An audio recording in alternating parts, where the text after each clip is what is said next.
दर्शकों ब्रेक बाद ਤੁਹਾਡਾ ਸਵਾਗਤ ਹੈ। ਲੀਡਰ ਸਾਹਿਬ ਸਾਡਾ ਪਹਿਲਾ ਫੇਸਬੁੱਕ ਮੈਸੇਜ ਆਇਆ ਹੈ ਅਮਰੀਕ ਸਿੰਘ ਖਾਲਸਾ ਜੀ ਦਾ। ਇਹ ਲਿਖਦੇ ਹਨ ਵਾਹਿਗੁਰੂ ਜੀ ਕਾ ਖਾਲਸਾ ਵਾਹਿਗੁਰੂ ਜੀ ਕੀ ਫਤਿਹ।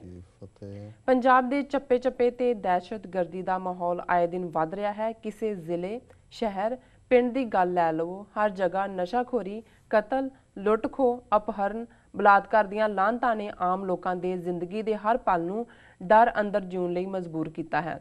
ਅਖਬਾਰ ਹੱਥ ਵਿੱਚ ਫੜਿਆ ਇੰਝ ਜਾਪਦਾ ਹੈ ਜਿਵੇਂ ਹਰ ਇੱਕ ਲਫ਼ਜ਼ ਹਰ ਇੱਕ ਸਵਾ ਪੰਜਾਬ ਦੀ ਬਰਬਾਦੀ ਦੇ ਰਾਹ ਤੇ ਲੱਗੀ ਦੌੜ ਨੂੰ ਬਿਆਨ ਕਰਦਾ ਪਿਆ ਹੋਵੇ। ਗੱਲ ਅੰਮ੍ਰਿਤਸਰ ਦੀ ਲੈ ਲਓ, ਜਿੱਥੇ ਗੁੰਡਿਆਂ ਨੇ ਆਪਣੀ ਧੀ ਦੀ ਇੱਜ਼ਤ ਬਚਾਉਣ ਆਏ ASI ਨੂੰ ਮਾਰ ਮੁਕਾਇਆ ਹੋਵੇ, ਜਾਂ ਲੁਧਿਆਣੇ ਦੀ ਲੈ ਲਓ, ਜਿੱਥੇ ਖਾਕੀ ਨੇ ਇੱਕ ਘਰ ਦੇ 2 ਨਿਰਦੋਸ਼ ਗੱਭਰੂਆਂ ਨੂੰ ਫਰਜ਼ੀ ਮੁਕਾਬਲੇ ਵਿੱਚ ਮਾਰ ਮੁਕਾਇਆ ਹੋਵੇ, ਤੇ ਜਾਂ ਜਲੰਧਰ ਦੀ ਲੈ ਲਓ, ਜਿੱਥੇ ਇੱਕ ਘਰ ਦਾ ਕੋਮਲ ਚਿਰਾਗ ਗੁਰਪ੍ਰੀਤ ਸਿੰਘ ਅਗਵਾ ਕਰ ਲਿਆ ਗਿਆ ਹੋਵੇ, ਜਾਂ ਗੁਰਦਾਸਪੁਰ ਦੀ ਇੱਕ ਧੀ ਨੂੰ ਦਿਨ ਦਿਹਾੜੇ ਚੁੱਕ ਕੇ ਲੈ ਜਾਣ ਦੀ ਗੱਲ ਹੋਵੇ। ਇਹੋ ਜਿਹੀਆਂ ਘਟਨਾਵਾਂ ਤੋਂ ਹਰ ਵਰਗ ਤੇ ਹਰ ਉਮਰ ਦਾ ਪੰਜਾਬੀ ਦਹਿਸ਼ਤ ਵਿੱਚ ਜੀ ਰਿਹਾ ਹੈ। ਦੇਸ਼ ਤੇ ਪ੍ਰਦੇਸ਼ ਵਿੱਚ ਬੈਠੇ ਹਰ ਇੱਕ ਪੰਜਾਬੀ ਨੂੰ ਆਪਣੇ ਪਰਿਵਾਰ ਦਾ ਫਿਕਰ ਦਿਨ ਰਾਤ ਲੱਗਾ ਰਹਿੰਦਾ ਹੈ। ਸਿਆਸਤਦਾਨਾਂ ਦੀਆਂ ਵੱਡੀਆਂ ਡਿੰਗਾਂ ਆਮ ਸੁਣਨ ਨੂੰ ਮਿਲਦੀਆਂ ਹਨ, ਪਰ ਫਿਰ ਵੀ ਕੋਈ ਰਾਹਤ ਨਜ਼ਰ ਨਹੀਂ ਆਉਂਦੀ। ਜੇਕਰ ਇਸ ਜ਼ੁਲਮ ਖਿਲਾਫ ਕੋਈ ਆਵਾਜ਼ ਉੱਠਦੀ ਹੈ, ਜਾਂ ਤਾਂ ਉਸ ਨੂੰ ਖਰੀਦ ਲਿਆ ਜਾਂਦਾ ਹੈ ਜਾਂ ਦਬਾ ਦਿੱਤਾ ਜਾਂਦਾ ਹੈ। ਪੰਜਾਬ ਦੇ ਮਜ਼ਦੂਰ ਤੇ ਕਿਸਾਨ ਅੱਜ ਖੁਦਕੁਸ਼ੀਆਂ ਦੇ ਰਾਹ ਤੇ ਤੁਰ ਪਏ ਹਨ।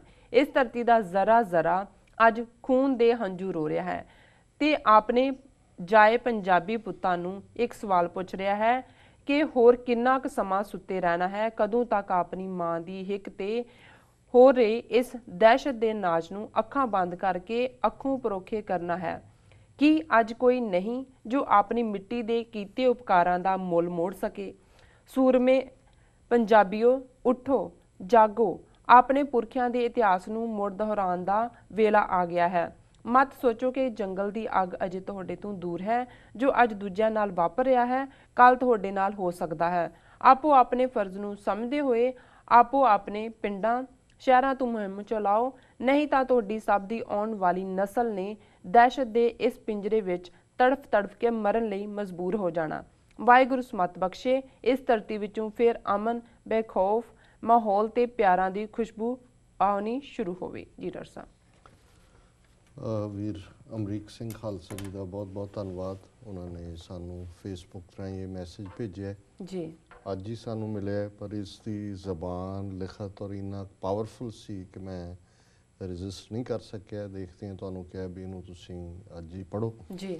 ਮੈਂ ਸਮਝਦਾ ਵੀ ਇਹ ਆਪਣੇ ਆਪ ਦੇ ਵਿੱਚ ਪੂਰੇ ਇਸ ਦੇ ਵਿੱਚ ਵੇਰਵੇ ਨੇ। ਉਹਨਾਂ ਨੇ ਜਿਹੜੀ ਉਹ ਪੀੜ ਤਾਂ ਜੋ ਹੁੰਦੀ ਹੈ ਉਹਨੂੰ ਜਿਹੜੇ ਜਰਦੇ ਨੇ ਦੇਖਿਆ ਜਾਂਦਾ ਹੈ, ਪਰ ਕਈ ਵਾਰ ਉਸ ਨੂੰ ਅਲਫਾਜ਼ ਦੇ ਵਿੱਚ ਜਾਂ ਸ਼ਬਦਾਂ ਦਾ ਜਾਮਾ ਪਹਿਨਾਉਣਾ ਔਰ ਉਹਨਾਂ ਸ਼ਬਦਾਂ ਦੇ ਜਾਮੇ ਦੇ ਵਿੱਚ ਵੀ ਉਸ ਪੀੜ ਨੂੰ ਤੁਸੀਂ ਮਹਿਸੂਸ ਕਰ ਸਕਦੇ ਹੋ ਜੀ। ਬਿਲਕੁਲ। ਔਰ ਉਹਨਾਂ ਨੇ ਨਸ਼ਾਖੋਰੀ ਪੰਜਾਬ 'ਚ ਬਰਬਾਦੀ ਕਿਸ ਹੱਦ ਤੱਕ ਹੈ, ਔਰ ਉਹਨਾਂ ਨੇ 5-6 ਉਦਾਹਰਨਾਂ ਜਿਹੜੀਆਂ ਇਸ ਬਾਦਲ ਰਜੀਮ ਦੇ ਵਿੱਚ ਵਾਪਰੀਆਂ ਨੇ।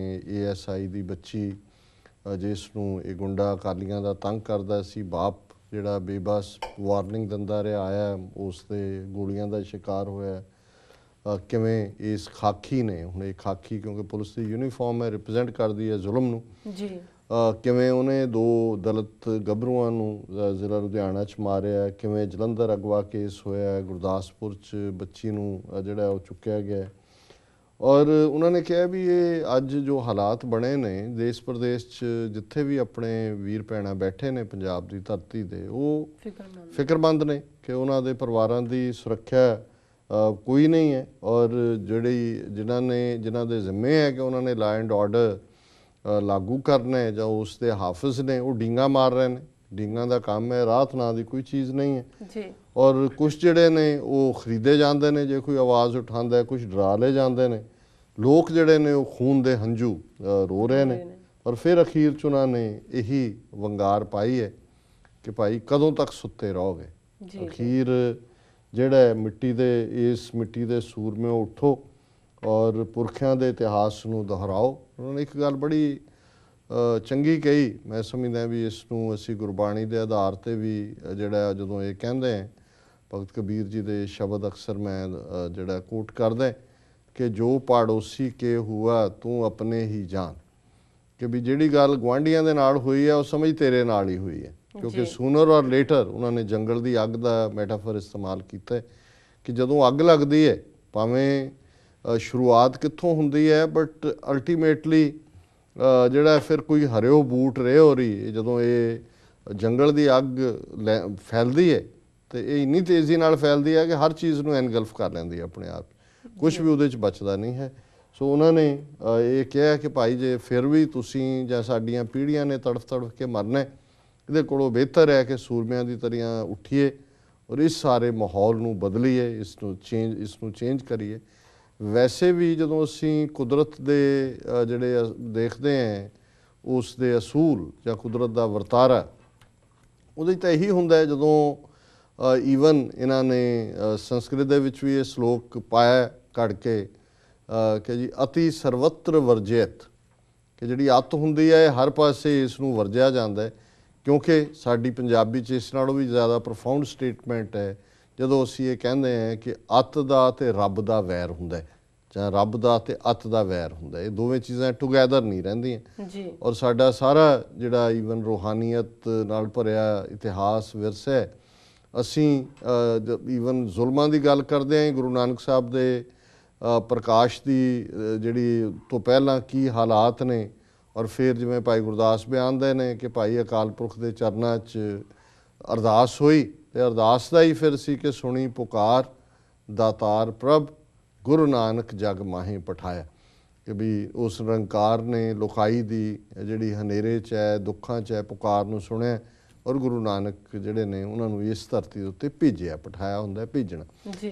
ਸੋ ਅਸੀਂ ਸਮਝਦੇ ਹਾਂ ਵੀ ਨਿਰੰਕਾਰ ਦਾ ਤਾਂ ਆਪਣਾ ਇੱਕ ਰੂਹਾਨੀ ਜਿਹੜਾ ਉਹ ਕਾਨੂੰਨ ਹੈ, ਜਿਹਦੇ ਥੱਲੇ ਇਹ ਵੀ ਪੰਜਾਬੀ 'ਚ ਅਸੀਂ ਕਹਿੰਦੇ ਹਾਂ ਕਿ ਵੀ ਰੱਬ ਦੀ ਲਾਠੀ ਬੜੀ ਬੇਆਵਾਜ਼ ਹੁੰਦੀ ਹੈ, ਲੱਗਦੀ ਜ਼ਰੂਰ ਹੈ, ਕਈ ਵਾਰ ਪਤਾ ਨਹੀਂ ਲੱਗਦਾ ਜੀ ਜੀ। ਸੋ ਹੁਣ ਇਹ ਰੱਬ ਦੀ ਜਿਹੜੀ ਹੈ ਬੇਆਵਾਜ਼ ਲਾਠੀ ਵੀ ਆਪਣੇ ਪਾਸੇ ਜਿਹੜੀ ਹੈ ਉਹ ਕਰੇਗੀ, ਲੇਕਿਨ ਅਲਟੀਮੇਟਲੀ ਬਤੌਰੇ ਨੇਸ਼ਨ, ਬਤੌਰੇ ਪੀਪਲ ਜਾਂ ਬਤੌਰੇ ਸਿੱਖ ਜਿਹੜਾ ਸਾਨੂੰ ਗੁਰੂ ਨੇ ਸਿਖਾਇਆ ਉਹ ਤਾਂ ਇਹੀ ਹੈ ਕਿ ਸੱਚ ਕੀ ਬਾਣੀ ਨਾਨਕ ਆਖੇ ਸੱਚ ਸੁਣਾਏ ਸੀ ਸੱਚ ਕੀ ਬੇਲਾ, ਕਿ ਅਸੀਂ ਸੱਚ ਦੇ ਲਈ ਖਲੋਣਾ। ਜਦੋਂ ਜਾਗਣ ਦੀ ਗੱਲ ਹੁੰਦੀ ਹੈ ਇਹ ਹੁੰਦਾ ਹੈ ਕਿ ਬਹੁਤੇ ਅਸੀਂ ਵੀ ਸਾਡੇ 'ਚੋਂ ਵੀ ਮਰੀਆਂ ਜ਼ਮੀਰਾਂ ਦੇ ਨਾਲ ਜੋ ਵਾਪਰ ਰਿਹਾ ਉਹਦੇ 'ਚ ਐਟੀਟਿਊਡ ਬਣਾ ਲੈਂਦੇ ਨੇ ਜੀ ਸਾਨੂੰ ਕੀ, ਜਦੋਂ ਵੀ ਇਹ ਹੈ ਕਿ ਜੀ ਸਾਨੂੰ ਕੀ, ਜਿਹੜੀ ਇਹ ਪਹੁੰਚ ਹੈ ਸਾਨੂੰ ਕੀ, ਇਹ ਤਾਂ ਟੋਟਲ ਭਗੌੜਾਪਨ ਹੈ, ਇਹਦਾ ਸਿੱਖ ਕਿਰਦਾਰ ਨਾਲ ਇਹ ਮੇਲ ਨਹੀਂ ਖਾਂਦੀ। ਸਿੱਖ ਤਾਂ ਹਾਫਜ਼ ਹੈ ਸੱਚ ਹੱਕ ਇਨਸਾਫ ਦੀਆਂ ਕਦਰਾਂ ਕੀਮਤਾਂ ਦਾ, ਸਿੱਖ ਹਾਫਜ਼ ਹੈ ਖਲਕਤ ਨੂੰ ਜਿਹੜਾ ਉਹ ਸੁੱਖ ਪਹੁੰਚਾਉਣ ਦਾ, ਜ਼ੁਲਮ ਨੂੰ ਚੈਲੰਜ ਕਰਨ ਦਾ। ਇਹੀ ਸਿੱਖੀ ਔਰ ਚੈਲੰਜ ਸਿੱਖੀ ਦੀ ਜੇ ਬਾਕੀ ਸਾਰੇ ਅਧਿਆਤਮਿਕ ਪਾਠ ਤਾਂ ਹਰ ਇੱਕ ਦਾ ਆਪੋ ਆਪਣਾ ਲੇਖਾ ਨਿਰੰਕਾਰ ਦੇ ਸਾਹਮਣੇ ਜਾਂ ਨਿਰੰਕਾਰ ਨਾਲ ਸੰਬੰਧ ਨੇ, ਪਰ ਸਿੱਖ ਦਾ ਤਾਂ ਮਤਲਬ ਹੀ ਚੈਲੰਜ ਹੈ ਕਿ ਜਿਹੜਾ ਕਿ ਗਲਤ ਦੇਖਦਾ ਆਪਣੇ ਆਲੇ ਦੁਆਲੇ, ਜਿਹੜੀ ਵੀ ਰੌਟ ਹੈ, ਗੰਦਗੀ ਹੈ ਔਰ ਨੈਗੇਟਿਵਿਟੀ ਹੈ, ਉਹਨੂੰ ਸਿੱਖ ਨੇ ਬਦਲਣਾ ਹੈ ਪੋਜ਼ਿਟਿਵਿਟੀ ਦੇ ਲਈ। ਤੇ ਜੇ ਸਾਡਾ ਆਪਣਾ ਹੋਮਲੈਂਡ, ਆਪਣੇ ਸਾਡੇ ਪਰਿਵਾਰ, ਆਪਣਾ ਘਰ, ਆਪਣੀ ਧਰਤੀ, ਇਹ ਸਭ ਕੁਝ ਜਿਹੜੀ ਹੈ ਉਹ ਟੋਟਲ ਡਿਸਟਰਕਸ਼ਨ ਵੱਲ ਜਾ ਰਹੀ ਹੈ ਤੇ ਅਸੀਂ ਅੱਖਾਂ ਬੰਦ ਕਰਕੇ ਕਹੀਏ ਕਿ ਜੀ ਨਹੀਂ ਇਹ ਰੱਬ ਦਾ ਭਾਣਾ ਹੀ ਹੋਏਗਾ ਤੇ ਰੱਬ ਦਾ ਭਾਣਾ ਵਰਤੇਗਾ ਕੋਈ, ਜਾਂ ਉਹ ਬੇਆਵਾਜ਼ ਲਾਠੀ ਵੱਜੇਗੀ, ਉਹ ਨਿਰੰਕਾਰ ਨੇ ਦੇਖਣਾ ਹੈ ਕੀ ਕਰਨਾ ਹੈ। ਸਾਡੇ ਜ਼ਿੰਮੇ ਜਿਹੜਾ ਇਹ ਜ਼ਰੂਰ ਹੈ ਕਿ ਅਸੀਂ ਇਸ ਜ਼ੁਲਮ ਦੇ ਖਿਲਾਫ, ਔਰ ਇਹ ਜਿਹੜੀ ਅੱਜ ਜਿਸ ਬਾਰੇ ਅਸੀਂ ਅੱਗੇ ਵੀ ਜ਼ਿਕਰ ਕੀਤਾ ਸੀ ਔਰ ਮੈਂ ਹੈਡਲਾਈਨ ਹੀ ਉਸ ਲਿਖਦਾ ਦਿੱਤਾ ਹੈ ਕਿ ਬਈ ਐਨਾਰਕੀ, ਕੇਓਸ, ਲੌਲੈਸਨੈਸ ਐਂਡ ਹੈਲਪਲੈਸਨੈਸ। ਅੱਜ ਸਾਡੀ ਹਾਲਤ ਇਹ ਹੈ ਵੀ ਐਨਾਰਕੀ ਹੈ, ਚਾਰ ਚੁਫੇਰੇ ਅਫਰਾ ਤਫਰੀ ਮਚੀ ਹੋਈ ਹੈ, ਜਿਹੜਾ ਉਸ ਕੋਈ ਵਾਲੀ ਵਾਰਸ ਨਹੀਂ ਹੈ। ਕੇਓਸ ਹੈ, ਉਹੀ ਅਫਰਾ ਤਫਰੀ ਔਰ ਜ਼ੁਲਮ ਔਰ ਜ਼ੋਰ, ਔਰ ਲਾਲੈਸਨੈਸ ਐਂਡ ਹੈਲਪਲੈਸਨੈਸ। ਇੱਕ ਪਾਸੇ ਗੈਰ ਕਾਨੂੰਨੀ ਹੈ ਔਰ ਲੋਕਾਂ ਦੇ ਵਿੱਚ ਹੈਲਪਲੈਸਨੈਸ ਹੈ ਵੀ ਅਸੀਂ ਕੀ ਕਰੀਏ। ਸੋ ਉਹਨੂੰ ਕਿਸੇ ਨੇ ਤਾਂ ਚੈਲੰਜ ਕਰਨਾ ਹੈ, ਕਿਸੇ ਨੇ ਬਦਲਣਾ ਹੈ। ਸੋ ਇਹਨਾਂ ਦਾ ਵੀਰ ਅਮਰੀਕ ਸਿੰਘ ਖਾਲਸਾ ਜੀ ਦਾ ਬਹੁਤ ਬਹੁਤ ਧੰਨਵਾਦ, ਉਹਨਾਂ ਨੇ ਸਾਨੂੰ ਲਿਖਿਆ ਜੀ। ਡਾਕਟਰ ਸਾਹਿਬ ਵੇਲਾ ਵੀ ਹੋ ਗਿਆ ਬ੍ਰੇਕ ਤੇ ਜਾਣ ਦਾ। ਵੀਅਰਸ ਤੁਸੀਂ ਸਾਡੇ ਨਾਲ ਇਸ ਤਰ੍ਹਾਂ ਬਣੇ ਰਹੋ, ਮਿਲਦੇ ਹਾਂ ਆਫਟਰ ਦਿਸ ਸ਼ਾਰਟ ਬ੍ਰੇਕ।